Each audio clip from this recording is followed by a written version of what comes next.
আমি ইকোনমিক্স নিয়ে পড়াশোনা করেছি ভাই, এমনি এমনি কথা বলতেছি না।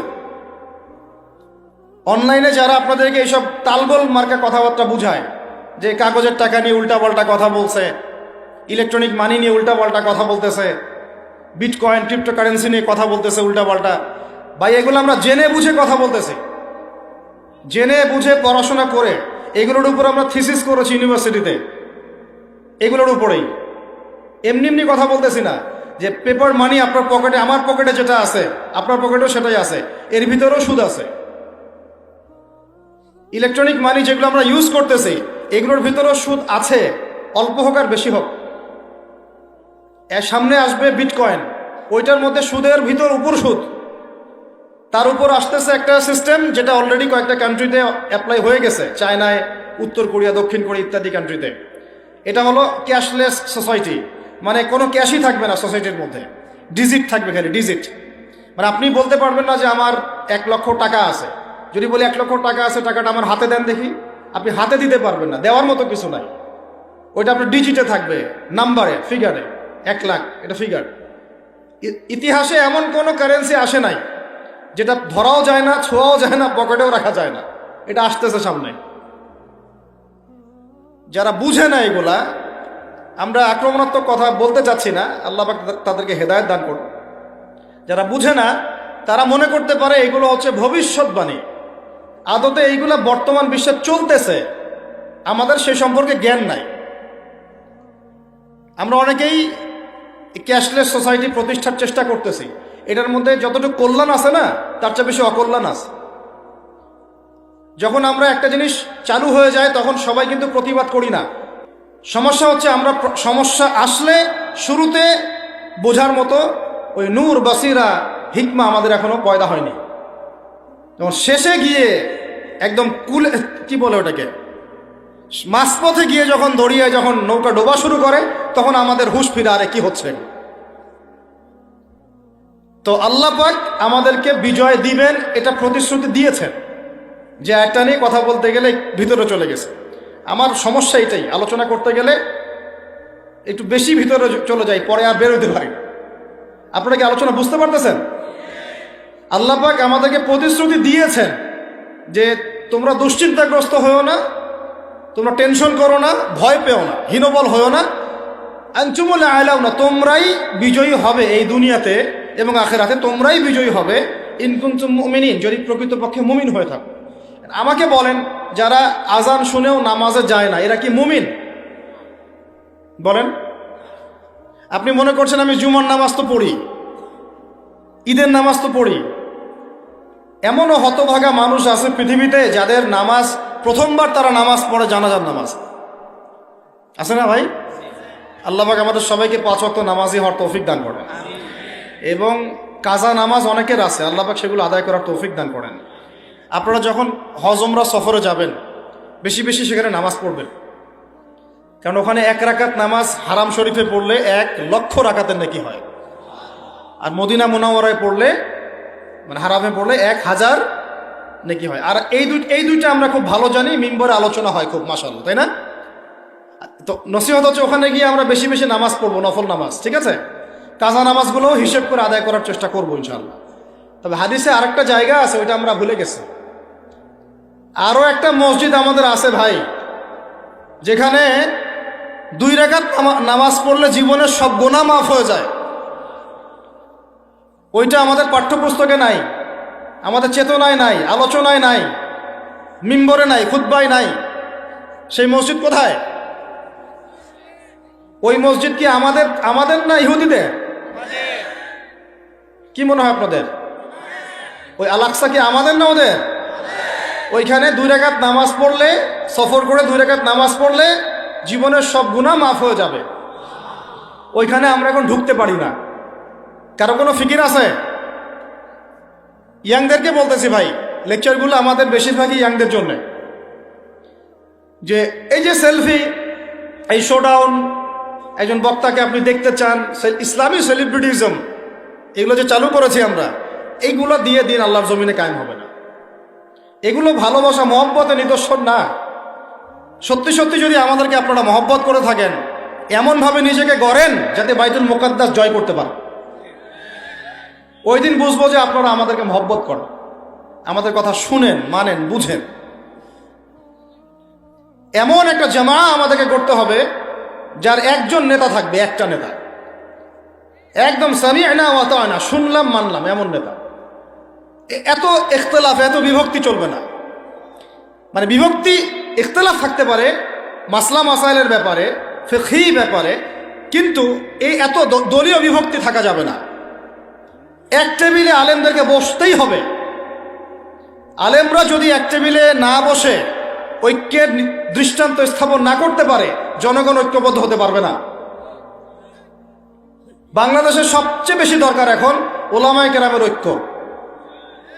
আমরা যারা ছোটরা আছি, আমাদের মূল কাজ এখন এইটাই, আমরা এটাই ফিকির করি কিভাবে আলেমদেরকে একটা জায়গায় বসানো যায়। আলেমরা যদি ঐক্যবদ্ধ হতে পারেন, জনগণ একদিকে ফোকাস করে চলতে পারবে ইনশাআল্লাহ। এবং তাদের মধ্যে যদি একজন আমির নিযুক্ত করা হয় এবং তার কথা যদি আমরা সুরাভিত্তিক মেনে চলি, ইনশাআল্লাহ বাংলাদেশ কেন, পুরা বিশ্বে দিন কায়েম করা সম্ভব। আমরা এই দিক থেকে আমরা মোটামুটি 20-30 বছর পিছায় আছি এখন, বুঝতে পারছেন না আমার কথা? এই দিক থেকে দেখেন, আল্লাহ নবী সাল্লাল্লাহু আলাইহি ওয়াসাল্লাম মক্কাতেও সাহাবীদের মধ্যে কখনো বিভক্তি হতে দেন নাই। একজন নেতা, তার আন্ডারে সব সাহাবীরা বায়াত করে আছেন হাতে হাত রেখে, ব্যাস যা বলবেন তাই। ডানে যাইতে বললে ডাইনে, বামে যাইতে বললে বামে। মার খাচ্ছেন, যদি নবীজি বলেন হিজরত করে চলে যাও, হিজরত করে চলে গেল আবিসিনিয়ায়, তাই না? আর যদি নবীজি বলেন সবর করো, সাবরান আলা ইয়াসির ফাইন্নামা ওয়াইদাকুমুল জান্নাহ, সবর করো তোমাদের জন্য জান্নাত, সবর করতেছেন, মার খাচ্ছেন, তাও কোনো কথা বলতেছেন না। এইরকম সামি'না ওয়া আতা'নার জেনারেশন না থাকলে দিন কায়েম হয় না, যেটা আমাদের বিগত 50 বছর আমরা করতে পারি নাই। এটাই সত্য কথা। এটা করার জন্য সবার আগে আমাদের মনের হিংসা দূর করতে হবে। কি দূর করতে হবে? মনের হিংসা দূর করতে হবে, মনের অহংকার দূর করতে হবে, নিজেকে ছোট মনে করা শিখতে হবে। আমি ছোট মানুষ, বড়রা যে দায়িত্ব দিবেন সেটা পালন করব। আলেম ওলামার সহবতে থাকব, তাদের পরামর্শ চলব, আমাকে যেভাবে গাইড করেন সেভাবে চলব, যখন যে দায়িত্ব আসবে সেটা পালন করব। চিন্তা এরকম না থাকলে আপনি চলতে পারবেন না, বিদ্রোহী হয়ে যাবেন তখন। বেয়াদবি, এই যে প্রথম একটা কথা বলছি, বেয়াদবি। আমরা অনেকেই বড় বড় বরেণ্য আলেমদের সাথে বেয়াদবি করছি, তাদের মানিজ্য হানি করছি। অনলাইনে লাইভে চলে আসলাম, একটা কথা বলে দিলাম, একটা পোস্ট দিয়ে দিলাম, ভাবছি আমি ইসলামের বড় উপকার করে ফেললাম। আদতে আমি বিশৃঙ্খল একটা অবস্থা ছিল, আরো বিশৃঙ্খলতা বাড়ালাম। আমি কাছাকাছি তো আনতেই পারলাম না। কিছু মানুষের কাজ দেখলে মনে হচ্ছে যে তাদের একটাই কাজ। কি একটাই কাজ? অনলাইনে একটা একটা করে আলেম, একটা একটা করে বক্তা, একটা একটা করে দায়ীর নাম ধরে ধরে সমালোচনা করা। এটা করে আপনি দিনের কি উপকারটা করতেছেন? এই কাজগুলো করে আপনি দিনের কোন জায়গায় খেদমতটা করতেছেন বলেন? এতে করে মানুষের দিন সম্পর্কে, সেই আলেম সম্পর্কে, সেই বক্তা সম্পর্কে, সেই ওস্তাদ সম্পর্কে, সেই ইসলামী দল সম্পর্কে কি ভালো ধারণা সৃষ্টি হচ্ছে না খারাপ? আমরা যদি প্রশ্ন করি যে আপনি নিজের চেহারাটা একটু আয়নায় দেখেন না, আপনার ভিতরে কি কোনো দোষ নাই? আপনি কি এই উম্মার নেতৃত্ব দেওয়ার যোগ্যতা অর্জন করেছেন? কতগুলো কিতাব পড়েছেন? কি ডিগ্রি অর্জন করেছেন? কতটুকু সার্টিফিকেট অর্জন করেছেন? কতটুকু তাসকিয়া অর্জন করেছেন? কতটুকু আপনি নূর অর্জন করতে পারলেন? কতটুকু বাসিরা আছে আপনার? কয়টা মসজিদ করেছেন? কয়টা মাদ্রাসা করেছেন? কয়টা ইসলামিক সংগঠন করলেন? কয়টা কিতাব লিখলেন? কয়টা লেকচার দিলেন? আপনি নিজে কি করলেন দিনের জন্য? এই চিন্তাটা করা দরকার নাই যে আমি নিজে কি করলাম দিনের জন্য, ও কি করলো, ওর কি খেদমত, ওর কি দোষ, ওর কি ত্রুটি, এইগুলোর চর্চায় আমরা ব্যস্ত হয়ে আছি এখন। এই একটা কারণে আমাদের ওলামায়ে কেরামদের মধ্যে ঐক্য হচ্ছে না, দুর্ভাগ্যজনকভাবে।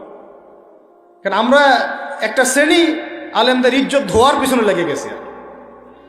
একজন আলেম না, এটা ভুল করছে ভাই, আলেম মানুষ তো, কেন বেয়াদবি করতে হবে আপনাকে?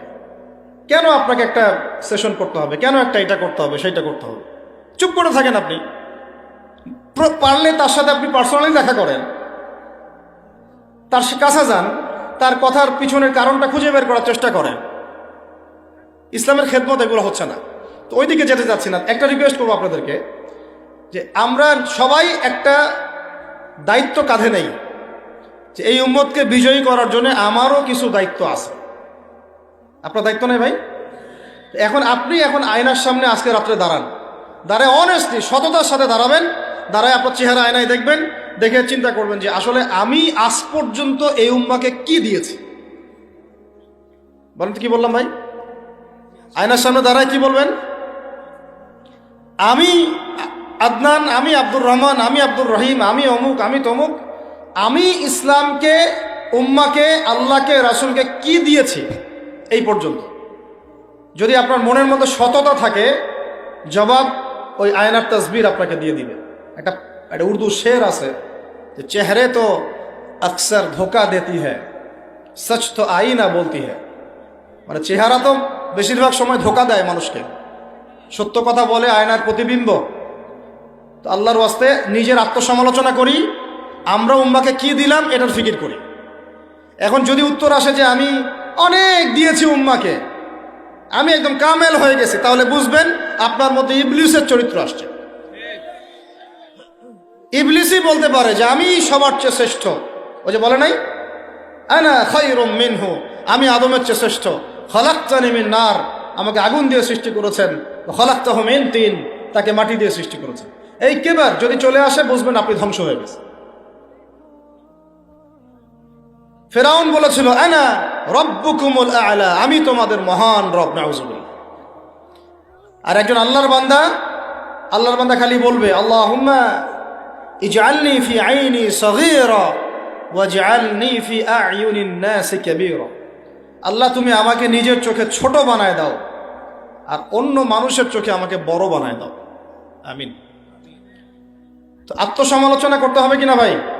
এখন যদি আমার উত্তর আসে যে না, আমি তো আসলে ভাই কিছু করতে পারি নাই, এই টুকটাক কিছু লেকচার দিয়েছি, এতটুকুই, এখনো আমি উম্মাকে ঐক্যবদ্ধ করতে পারি নাই, উলামায়ে কেরামকে এক জায়গায় আনতে পারি নাই, আমি এখনো কোনো ইসলামিক বড় কোনো অ্যাসোসিয়েশন ফর্ম করতে পারলাম না, এখন পর্যন্ত আমি 100টা কিতাব লিখতে পারি নাই, এখনো আমি ইফতা দেওয়ার মতো বা মুফতি হওয়ার মতো যোগ্যতা অর্জন করিনি, এখনো আমার কোরআনের কত জ্ঞান শেখা বাকি, কত আলেমের সহবতের থেকে নূর নেওয়া বাকি, এখনো কত দূর যাওয়া বাকি।